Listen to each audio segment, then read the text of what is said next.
భారతదేశంలో సినిమా ఇండస్ట్రీలో richest person ఎవరు అంటే శోభన్ బాబు గారు.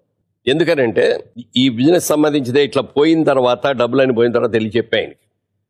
సార్ మీరు చెప్పినట్టు అయిందండి, డబ్బులని పోయినాయండి ఈ బిజినెస్లో అన్న.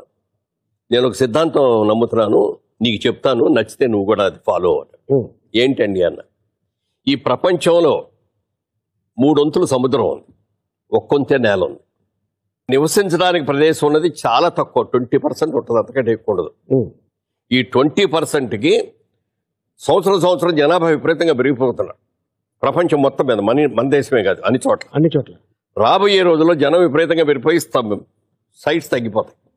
సో ల్యాండ్కి విపరీతమైన గిరాకీ వస్తుంది రాబోయే రోజుల్లో అని ఒక ఆలోచనతో నేను సంపాదించిన ప్రతి పైసా రియల్ ఎస్టేట్ మీద పెడుతున్నాను, మొత్తం ప్రాపర్టీస్ కొంటున్నాను అన్నాడు. ఇలా బిజినెస్ చేస్తే బాగుంటుందని ఆయన ప్రతి రూపాయి ల్యాండ్స్ మీద పెట్టాడు. అంటే ఆ రోజు